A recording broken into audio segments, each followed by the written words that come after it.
Fala pessoal, vamos aqui começar o nosso segundo bloco de questões, né? A gente trabalhou no nosso primeiro bloco ali 15 questões e nesse segundo momento a gente vai trabalhar aqui mais 15 questões para fechar aqui o nosso contexto de revisão do conteúdo de geografia do Rio Grande do Norte, ou conhecimentos gerais do Rio Grande do Norte.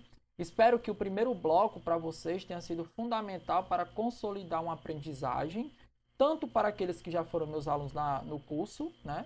E também aqueles que estão aqui, que adquiriram apenas o curso de questões, mas que, claro, aqui você também vai ter uma forma de consolidar uma aprendizagem que vai ser totalmente direcionado para essa reflexão, né? Para esse entendimento do que o Rio Grande do Norte tem a oferecer, suas principais características econômicas, sociais, urbanas, naturais e entre outros tópicos. Claro que nesse nosso concurso não tem a parte dos aspectos naturais, então a gente vai se focar aqui inteiramente naquilo que o edital ele pede, ok?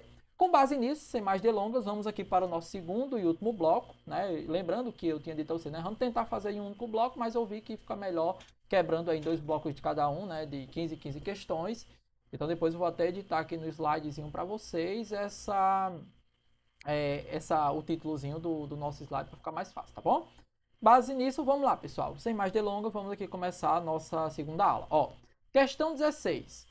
O posicionamento geográfico do Estado é um fator determinante para o seu clima, economia e relações históricas. O Rio Grande do Norte, conhecido como a esquina do continente ou esquina do Brasil, né, apresenta coordenadas que o colocam em uma posição estratégica no mapa brasileiro e mundial. Em relação à sua localização geográfica e os limites territoriais do Rio Grande do Norte, assinala a alternativa correta. Ou seja, com relação ao nosso estado, como é que está aí a sua posição, né? A gente vai compreender inteiramente aqui, ó, inicialmente, que o Rio Grande do Norte, ele está assim, pessoal, ó. Você tem o Rio Grande do Norte, né? Você tem aqui ele a norte, né? E a leste, ele é delimitado pelo Oceano, né? Atlântico, certo? Oceano Atlântico. A sul, você vai ter aí a Paraíba, certo?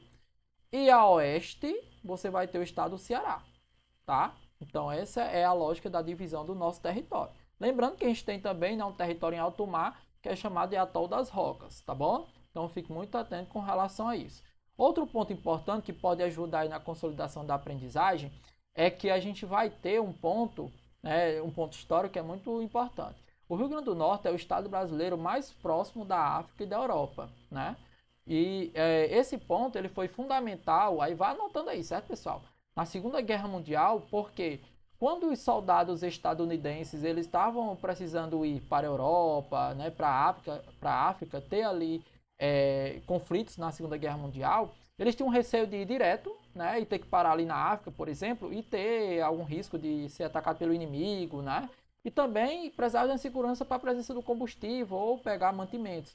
Então, o Rio Grande do Norte, né, ali na região de Natal, Parnamirim, foi incluído uma base, né, um ponto de apoio que ajudava os estadunidenses, vinha, parava ali em Natal, abastecia, né, de combustível, alimentação e depois ia para a África, para a Europa, lutar na Segunda Guerra Mundial. Não é à toa que, historicamente, o Rio Grande do Norte é conhecido como o trampolim da vitória, porque geralmente os estadunidenses eles vinham, paravam aqui e depois continuava, ia para a Europa e para a África, tá bom? Esse é um ponto que a gente vai perceber. Então, além dessa nossa delimitação espacial, tem esse fator histórico que a gente está na esquina do Brasil, ponto mais próximo da África e da Europa, portanto, fazendo com que aqui seja passasse a ser um ponto, né, muito utilizado pelos estadunidenses. Não é à toa que a ideia de o Rio Grande do Norte ser o primeiro estado do Brasil a ter acesso a Coca-Cola, a mascar chiclete, né? E esse contato com os estadunidenses foi muito efetivo, né? Então, ele tem essa relação, tá? Então, com base nisso, vamos lá. O estado limita-se ao norte com o estado do Ceará e ao sul com o estado de Pernambuco. Não, não faz aqui, né? Divisa com Pernambuco, faz com a Paraíba, certo? E ao norte é com o Oceano Atlântico, tá? Não é com o Ceará, tá bom? Então, falso. B. O território potiguar faz fronteira. Eu trocaria essa palavra fronteira, pessoal, por divisa, tá? Porque fronteira é entre países, então faz divisa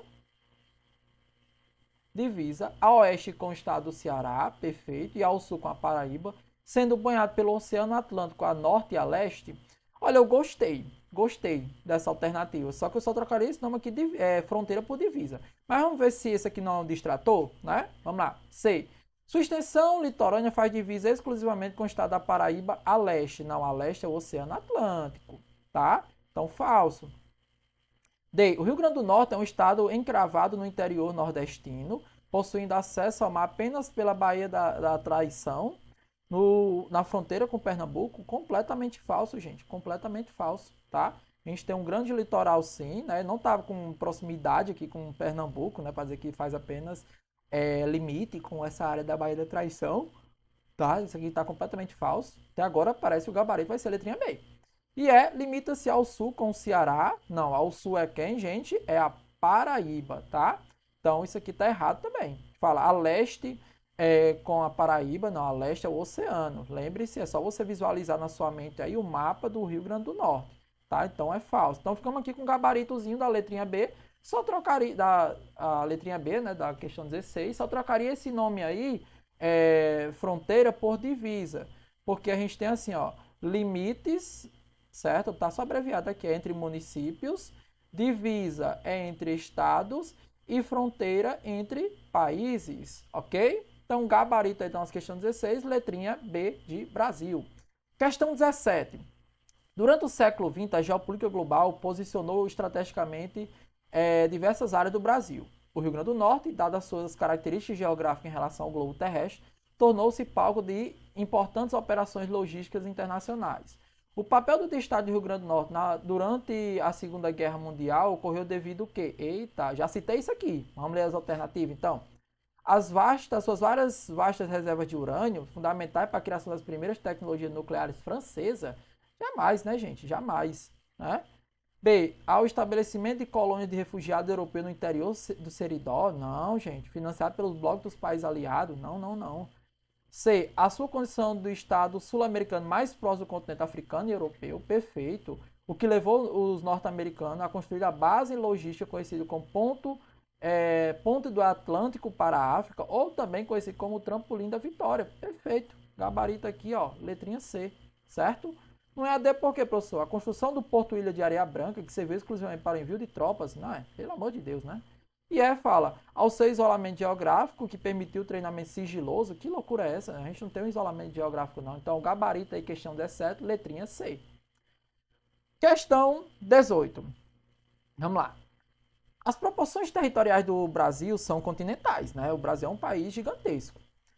E o que faz com que os estados da federação possuam tamanho que rivalizam com o país europeu, mas que dentro da escala nacional representa pequenas frações do território. Sim, né? O Rio Grande do Norte, por exemplo, tem uma área do tamanho da Bósnia e Herzegovina, né? Um país da África, da Europa, né? E que tem uma extensão territorial muito próxima da nossa, né? Mas a nível quando a gente compara o tamanho do Rio Grande do Norte ao contexto do Brasil, você vê que o nosso estado é bem diminuto.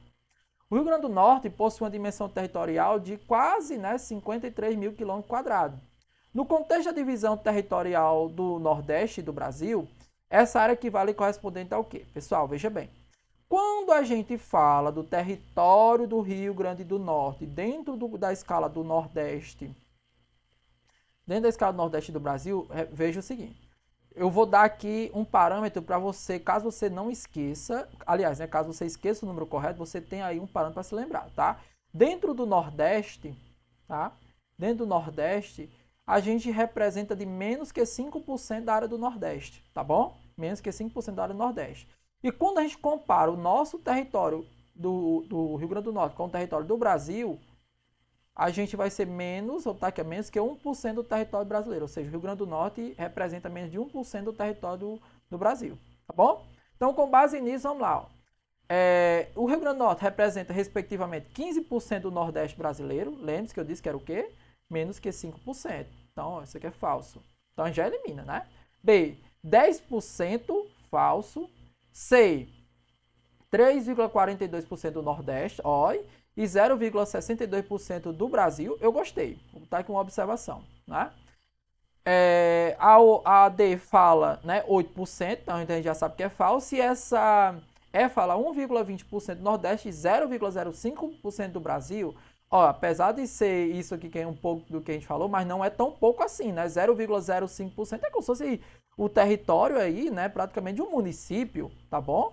Mas lembre-se que é menos que 1%, né? Vamos botar 0,5% do Brasil e quase, né? Mediano entre as casas, é menos que 5%, quase 4% do Nordeste brasileiro. Então vamos ficar aqui, ó, com o gabarito aqui, letrinha C de certo, tá? 3% do Nordeste e 0,6%, a gente pode resumir assim, do território brasileiro. Então, a gente é um pontinho aí, né, dentro dessa dimensão territorial que é o Brasil, tá? Então, gabarito aí da nossa questão 18, letrinha C de certo. Questão 19, vamos lá. Os dados do censo demográfico revelam muito mais do que simples contagem de habitantes. Eles demonstram a evolução temporal da ocupação do espaço e o dinamismo da sua sociedade ao longo das décadas. Com base nos aspectos populacionais e demográficos mais recentes do Rio Grande do Norte apresentados, é correto afirmar que, vamos lá, a população sofreu um decréscimo severo, perdendo cerca de 5% de seus habitantes em relação ao censo de 2010, devido ao êxodo rural?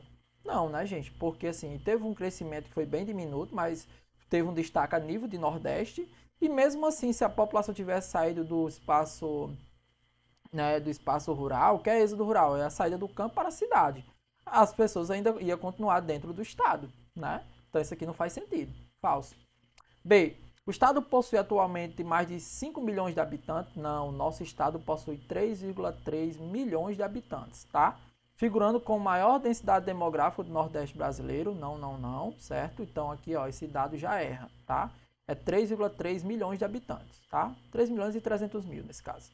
C. O RN concentra 1,6% da população brasileira, totalizando cerca de 3,3 milhões de pessoas. Perfeito, até aqui tudo ok. E apresentou um crescimento de 4,2% em comparação ao censo de 2010. Perfeito, pessoal. Perfeito, isso aqui está correto. Aí eu vou colocar algumas observações que vocês vão anotar aí, beleza? Natal. Natal achou que ia chegar próximo de 1 milhão de habitantes. Na verdade, Natal saiu de 800 mil, que tem em 2010, com base no censo de 2010, para 750 mil no censo de 2022. Perdeu 50 mil habitantes, mais ou menos. Onde foi esses habitantes? Para Parnamirim. Parnamirim ganhou praticamente 50 mil habitantes. Pela proximidade, a leitura que a gente faz é que eles saíram de Natal e foram para Parnamirim, boa parte. E Mossoró, a gente achou que ia chegar a 300 mil habitantes. Na verdade, Mossoró, né, teve um acréscimo mais ou menos de 5 mil habitantes, chegou a 265 mil. Pouca coisa. Né? Não é à toa que Mossoró perdeu 2 cadeiras de vereadores, porque a gente trabalhava com expectativa de 300 mil habitantes, mas só que a gente, na verdade, com base no censo oficial, era 265 mil, tá bom? Então anota essas informações aí, porque hoje você tem Natal, Mossoró e Parnamirim como um daqueles grandes centros de concentração de pessoas. Alguns dizem que Parnamirim em breve vai passar Mossoró na quantidade de habitantes, certo? Então anota isso daí. Por enquanto, gabarito aqui, letrinha C, tá? Com uma densidade de apenas 5 habitantes por quilômetro quadrado, não, a gente tem mais de 60, tá? Então, o que é habitante por quilômetro quadrado? É a distribuição da população com base no território. A gente faz um cálculo de distribuir a população por cada quilômetro quadrado. Então, a gente tem aí, né, mais de 60 por quilômetro quadrado. É considerado um vazio demográfico? Não, geralmente, né, o vazio demográfico aqui está no norte do Brasil, então é falso. A população do estado encontra-se estagnada desde dos anos 2000, falso. Já trabalhei com vocês. Então, gabarito aqui, letrinha C de certo. 20ª questão. Vamos continuando aqui a nossa aprendizagem, pessoal. 20ª questão, vamos lá. A transição demográfica brasileira altera a pirâmide etária dos estados, impactando diretamente o planejamento de políticas públicas em saúde, previdência e geração de emprego. Analisando a estrutura etária e de gênero da população potiguar, assinala a opção que reflete corretamente a realidade do estado. A. Existe uma ampla predominância masculina gerada pela atração de trabalhadores braçais para a construção civil? Não, né, gente? Isso aqui é falso, tá? A gente tem aí até um número maior de mulheres, tá? Acho que é 51% das mulheres, 51% mulher e 49% homem. B.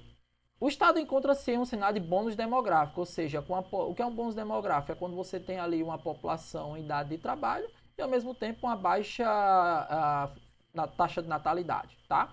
pois 67% da população encontra-se na faixa etária de 15 a 64 anos, com a ligeira predominância de pessoas do sexo de nascimento feminino. Perfeito. Tá? Então a gente tem mais mulheres do que homens e a gente está num contexto de um bônus demográfico, né? De uma população até significativa em idade de trabalho, né? Embora você observe também que já está chegando aqui alguns na idade da aposentadoria, tá bom? Então, gabarito aqui com toda certeza eu acredito que vai ser a letrinha B, tá? Você fala, mais 50% da população tem acima de 65 anos, falso, pelo amor de Deus, né? Então a gente já está sofrendo uma crise previdenciária severa aqui. D, a população é formada majoritariamente por criança, que loucura, né? Fala, a composição de gênero é exatamente igualitária. Não, é 51% feminino, né? E 49% em média, né? 49% masculino, tá bom? Então, gabarito aí da questão 20, letrinha B de Brasil, tá? Tá aqui, ó, letrinha B, certo? Questão 21. Diferente da organização estadual ou municipal administrativa, o IBGE adota recortes espaciais que visam facilitar o entendimento das dinâmicas sociais, logísticas e comerciais que interligam as cidades. O conceito de região geográfica imediata e região geográfica intermediária, a gente trabalhou isso aqui lá no início, lembra? 11 região geográfica imediata, né? E 3 regiões geográficas intermediárias, certo? Aí, cadê? Adotado para regionalizar os 167 municípios do Rio Grande do Norte. Define-se por uma região imediata é um recorte temporal e extinto, ao passo que o intermediário substituiu os antigos estados? Não. A gente tem uma situação assim, pessoal, que antes a gente tinha micro-região, vou botar aqui abreviado, tá? Para não perder tanto tempo. E macro-região. A gente substituiu a micro pela região geográfica imediata, né? Continua sendo a zona pequena, que tem um município ali mais próximo, que tem influência. E a macro, a gente substitui por região geográfica intermediária, tá bom? Então, fica atento com relação a isso. B. A região imediata engloba os municípios banhados pelo mar? Que loucura, não, né? É aquela que tem um município que tem ali o centro de polarização, né?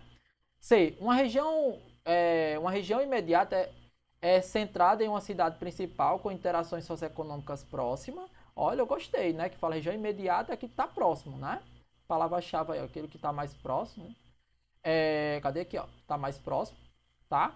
Já a região intermediária é uma unidade maior que abrange e conecta vários municípios de região intermediária, exatamente, né? Então, às vezes, você vai ter uma região geográfica imediata que, quando a gente vai observar por esse campo maior de influência, acaba se inserindo dentro de uma nova região intermediária. E lembre-se que aqui a gente tem 11 regiões geográficas imediatas e 3 regiões geográficas intermediárias. Se vir um mapa com mais de 3, já pensa que ali ele está descrevendo o quê? Região geográfica imediata. Se vir um mapa destacando apenas 3 regiões, que é a região de Mossoró, Natal e Caicó, aí, né, você vai ter aqui a intermediária, tá bom? Eu gostei desse gabarito aqui, dessa alternativa C. Vamos ler as outras só para a gente ver aí como é que ela se comporta. Regiões imediatas são áreas de preservação ambiental estadual. Não, isso são reservas, né? Não tem nada a ver. Parques. Então, ambas são nomenclaturas políticas que delimitam as comarcas judiciárias. Não, é uma forma de regionalizar o território, considerando a importância e interação socioeconômica desse território com os municípios próximos ou distantes. Então, gabarito aí na nossa questão 21, né? O touro no jogo do bicho, né? Questão 21, letrinha C. Questão 22, vamos lá. Questão 22. A diversidade cultural de um Estado não se faz apenas pelos seus ciclos econômicos, mas também pela pluralidade de suas crenças, pela sua matriz religiosa, do seu povo, que molda a festividade e costumes locais. Sobre a atual composição religiosa da população do Rio Grande do Norte, os dados demonstram que, veja, quando a gente fala da questão da nossa questão religiosa, eu quero que vocês entendam que a gente tem a maior concentração aqui de católicos, tá? Católicos apostólicos romanos, seguido de evangélicos e uma pequena representação, bem pequena mesmo, né? De pessoas de religiões de matriz africana e também pessoas sem religião, tá? Então, onde você vê a alternativa que fala que a gente tem a maior concentração de católicos, seguido de evangélicos, pessoas sem religião e pessoas de religiões de matriz africana, esse vai ser o gabarito, Tranquilo? Vamos lá. O Estado é majoritariamente evangélico? Falso. Ele tem a maior concentração de católicos, tá? Há um equilíbrio demográfico absoluto, um para cada habitante, dividindo a população igualmente entre católicos, evangélicos e pessoas sem religião. Não, não, não. Você tem mais católicos, né? Depois seguido de evangélicos, pessoas sem religião e depois pessoas de religiões e matrizes africanas, tá? C. Os praticantes de religiões de matrizes africanas somam mais de 45%, falso, né? E D, a configuração religiosa é predominantemente de católicos romanos, cerca de quase 76%, até aqui ok. Seguido por evangélicos, sim, em segundo lugar, e pessoas que se declaram sem religião, né? Eu gostei, né? Se tivesse complementado aqui com um diminuto número, né? um número pequeno de matriz africana, teria complementado bem a alternativa. Mas isso não diz que ela está errada, tá? Ela está muito que é certa, tá? A ausência de uma informação não diz que ela está incorreta. Mas aqui, né? Seria só para complementar, a gente diz. Mas aqui está tudo certo. Católicos, evangélicos e sem religião. Perfeito. Assim como eu falei na minha fala anterior, né? Eu citei na fala anterior. E aí fala, pessoas sem religião formam o principal segmento populacional? Não, não, tá em terceiro lugar aí, tá? Questão 23. Um país com dimensão continental um país com dimensões continentais, o reconhecimento das populações tradicionais originárias e remanescentes é um passo fundamental para garantir direitos territoriais e preservação da identidade nacional profunda. No Rio Grande do Norte, o censo mapeou a presença de comunidades indígenas e quilombolas. A respeito desse grupo, é correto afirmar que, vamos lá, questão 23, tá? A presença dessa comunidade foi completamente apagada, falso. A palavra restritiva a gente tem, embora seja um número diminuto, registrando 0 habitantes, falso. Os povos indígenas correspondem por mais de 15% da população, né? Concentrado nas aldeias de regiões metropolitanas, não, pessoal, é um número ainda um número não tão grande, né? É um número ainda muito pequenininho, mas que existe sim, tá? Existe sim, tá bom? E não está situado nas regiões metropolitanas, não. Está distribuído em vários municípios do Rio Grande do Norte. Há o registro de cerca de 22 mil quilombolas, menos, né, um pouco mais de 0,6% da população, e aproximadamente 11 mil indígenas, 0,3% da população, representando estratos demográficos minoritários, sim, são minorias, porém de grande relevância histórica. Perfeito, gostei, né?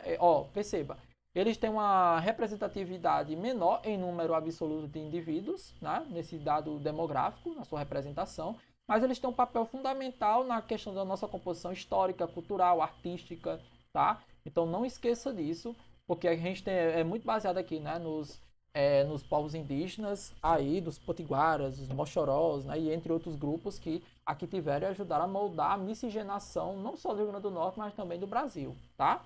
Então, o gabarito aí da nossa questãozinha 23 é a letrinha C, tá? Letrinha C. Muito C, né, gente? Chega a dar, assim, uma agonia, né? A galera fica, eita, será, hein? D fala, a população quilombola restringe-se exclusivamente à capital, falso, a palavra restritiva, né? Os indígenas somam mais de 500 mil, não, não, não. Os indígenas, o que? Um pouco mais, né? Quase 12 mil, né? Não chega a 500 mil, não. Aí ia ser uma representação estatística muito alta, né? 24. O mercado de trabalho potiguar, apesar dos fortes contrastes e da desigualdade apontado pelo índice de Gini, possui características específicas de renda e níveis de empregabilidade no setor regulamentado.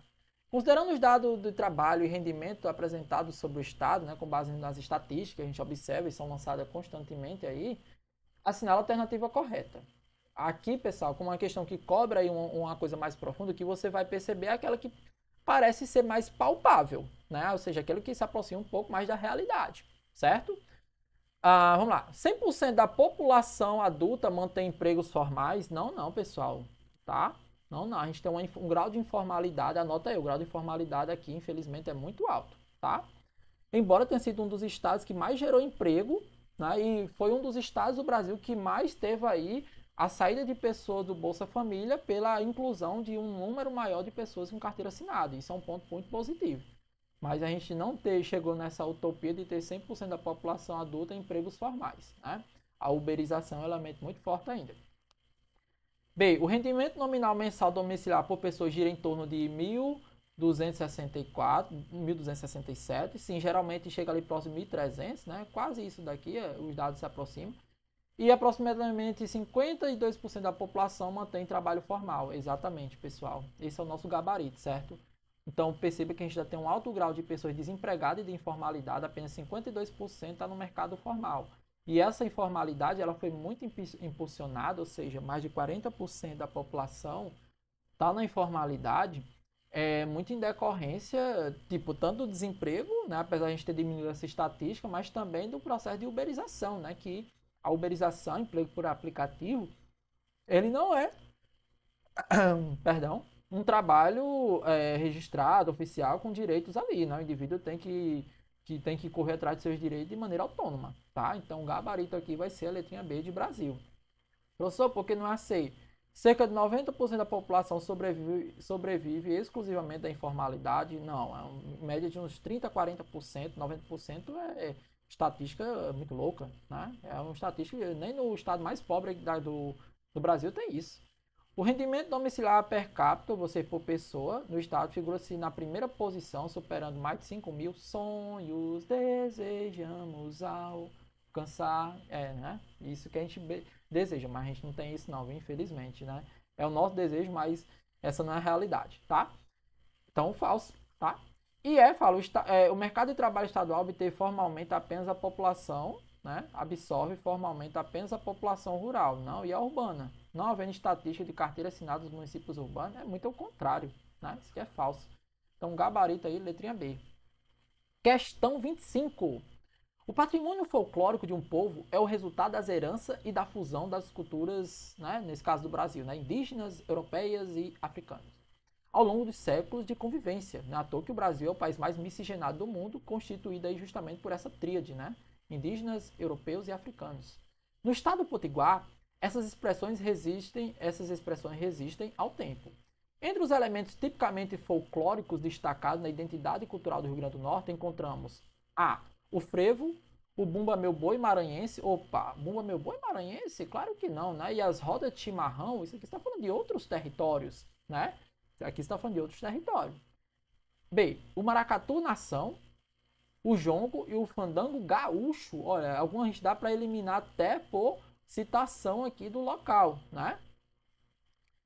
C, o zambê, a gente tem, né, o zambê aqui, os congos, o pastoril, exatamente, os caboclinhos e o boi de reis. Olha, citou atividades, sim, culturais que se destacam muito aqui, então vocês anotam aí, ó, que o congo do zambê, né, os congos, o pastoril, caboclinhos e o boi de reis são expressividades culturais aqui do nosso território potiguar e tem uma relação muito grande de alguns ter origem aí indígena, outros africanos.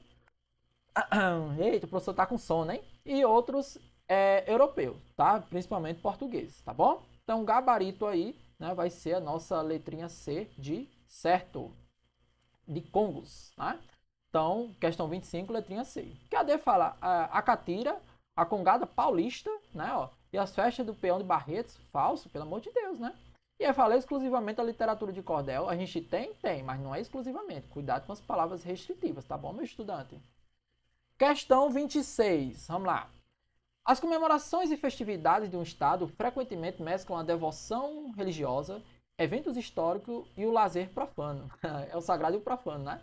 Movimentando a economia local por meio do turismo interno. A respeito dos grandes festejos e eventos presentes no calendário turístico e cultural do Rio Grande do Norte, é correto afirmar que, ou seja, quais são os festejos que se destacam aqui e que a gente pode perceber que compõem o nosso calendário, né?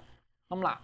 O Círio de Nazaré e o Festival de Paritins, opa, você pode até, pessoal, o Círio de Nazaré eu não sei, mas o Festival de Paritins não, né? Isso aqui não faz parte do nosso estado, né? Então, falso.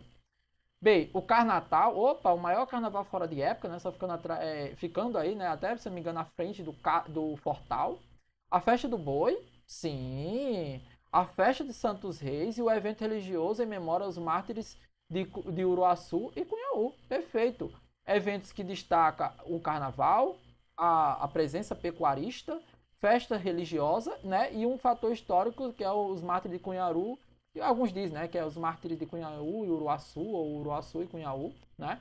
Que ajuda aí a relembrar aí um massacre, né? Um contexto histórico muito grande em que alguns católicos, né, tornaram-se martírios em decorrência de conflito com os indígenas e que esses indígenas eles tiveram ali o apoio, né, dos holandeses em ataques contra algumas pessoas que buscavam promover a religião católica aqui, né? Então, foi um ponto aí que é importante vocês estudarem, mas aqui são festividades que também compõem e a gente trabalhou muito na nossa aula, né, da formação cultural do nosso estado, tá bom? Então, gabarito aí da questão 26, letrinha B, de bolo de pote, né, como fala o professor Carlos Eduardo, tá? A você falou Oktoberfest, não, a gente não está no sul do Brasil, né, não está ali em Santa Catarina. A festa da uva, né, que geralmente também é na região ali do sul do Brasil, e fala, né, exclusivamente festividade litorânea ligada ao surf, proibindo-se por lei eventos culturais associados à agropecuária, sim, isso aqui quem citou acima, né? Então, falso também. Gabarito aí, letrinha B de Brasil, tá? Questão 27. Estamos chegando ao final, meu povo. Aguenta aí mais um pouquinho. Mossoró se destaca não apenas pela o segundo maior centro urbano do estado em concentração de serviços e poder econômico, mas também como um vigoroso polo emissor de cultura regional. Sim, é conhecido, né, como a capital da cultura do Rio Grande do Norte. Anota aí, tá?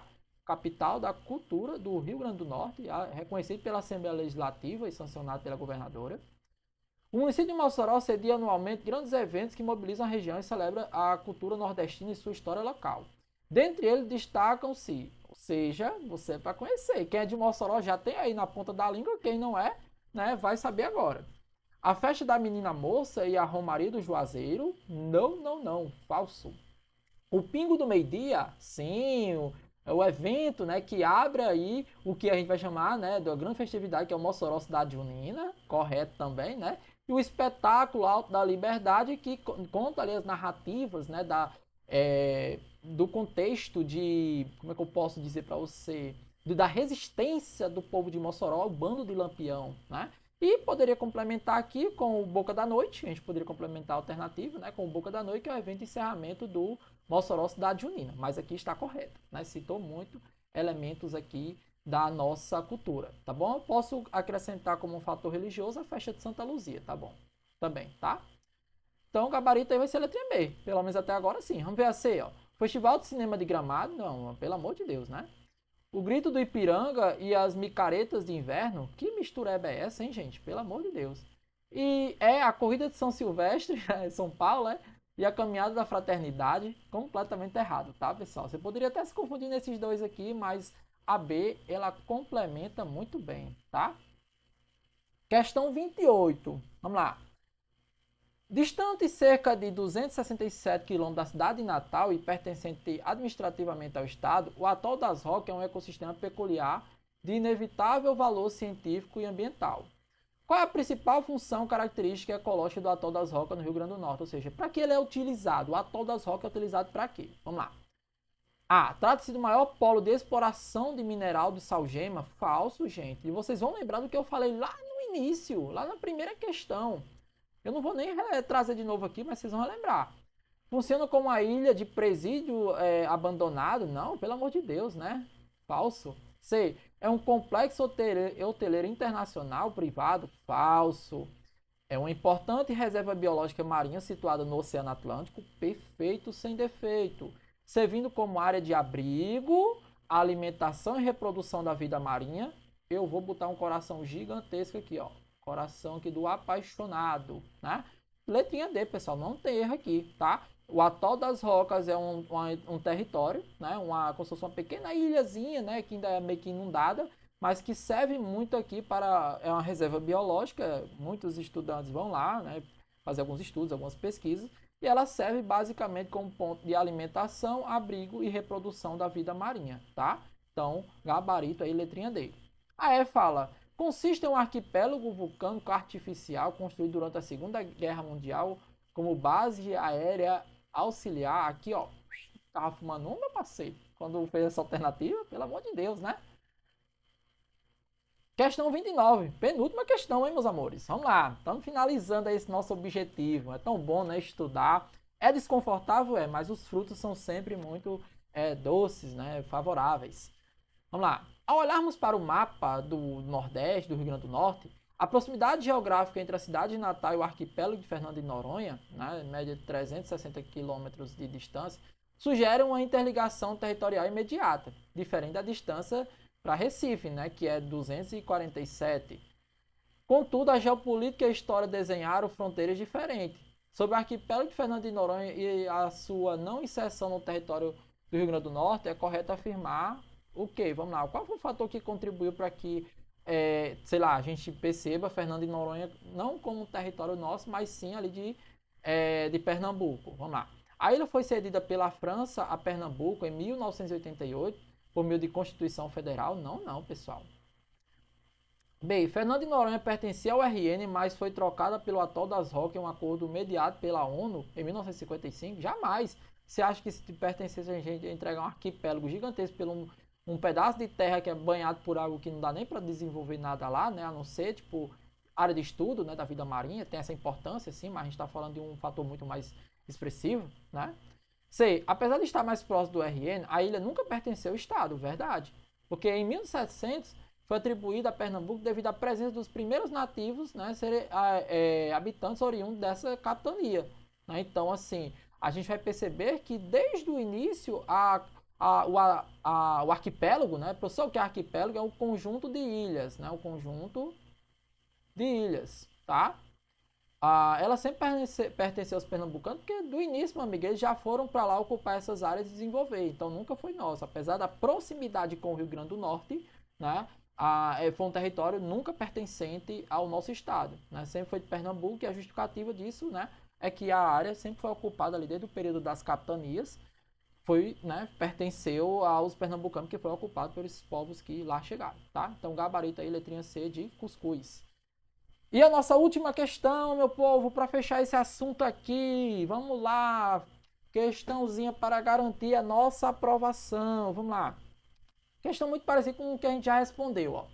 O Índice de Desenvolvimento Humano é uma medida comparativa usada para classificar os níveis de qualidade da vida, como renda, educação e saúde, nas diferentes esferas territoriais. Contrastando o fato de que o Rio Grande do Norte possui forte desigualdade de renda e sérios gargalos na educação básica, dá um golinho aqui na água. Como se comporta o Estado no ranking geral do Índice de Desenvolvimento Humano no Brasil? A. Ocupa a primeira posição absoluta, aqui a gente já bota um falso, né? Porque lembre-se que a gente está no meio da tabela, né? Encontra-se na última posição do IDH também não, falso. O RN detém o 14º maior IDH do país, perfeito, situando-se em uma posição intermediária, sim, no meio da tabela, né? Intermediária alta no contexto brasileiro, apesar de desafios em seus indicadores educacionais de Gini. Quando eu falo indicadores educacionais, você pensa aí um dos piores ensino médio e fundamental, né? E o de Gini é o que mostra aí uma desigualdade em que a gente fica um pouco próximo até de estado como o Maranhão, tá bom? Então, com toda certeza que eu acho que esse é o nosso gabarito. Mas vamos ler as outras alternativas? O estado não é medido pelo Índice Nacional do IBGE. Claro que é, né? Porque como é que a gente vai propor políticas públicas? Né? Então, os dados do IBGE, ofertados pelo IBGE através das suas pesquisas, ajudam a definir essas estatísticas e assim a gente implementar políticas para buscar reduzir essas problemáticas, tá? E fala, situa-se na posição 26 do IDH, exatamente espelhando o seu resultado negativo do IDE do ensino fundamental. Não, aí já é demais, né? Esse dado aqui, ele chega muito próximo do nosso ensino fundamental e ensino médio, né? Na nossa posição, mas do IDH, nesse IDH, não, a gente está na posição 14ª, né? Está no meio da tabela, tá bom? Com base nisso, meus queridos, a gente vai ter aqui como gabarito, então, letrinha C de certo. Tranquilo? Então, pessoal, tá aqui a ordem do nosso gabarito, certo? Eu encerro com vocês aqui essa nossa aula. Para mim foi um prazer enorme discutir aqui em 30 questões diferentes tópicos do nosso edital. Espero ter contribuído para a sua aprendizagem. Qualquer coisa, me adiciona lá no Instagram, ó. @Rafael, acho que eu até coloquei aqui, ó. @Rafael Reio, tá? E essa é a aula única, né? Mas a gente dividiu aí em 2 aulas, né? Então essa é a 2 de 2, né? Me adiciona aí nas redes sociais, né? Eu tenho uns materialzinhos para vender também, caso alguém queira, mapa mental, flashcard, é só procurar lá e dizer, professor, eu vim pela sua aula lá, tá? Então, usa esse material aqui do nosso curso, tá? Ele já vai direcionar você demais aí para aprendizagem, só que se você quiser alguma coisa a mais, pode falar comigo também no meu Instagram, porque eu posso te ajudar ali, direcionar para a sua aprovação, beleza? Queridos, deixo um forte abraço no coração de todos, bons estudos e foco aí na aprendizagem, tá? Vocês vão conseguir. Forte abraço, tchau, tchau e até mais.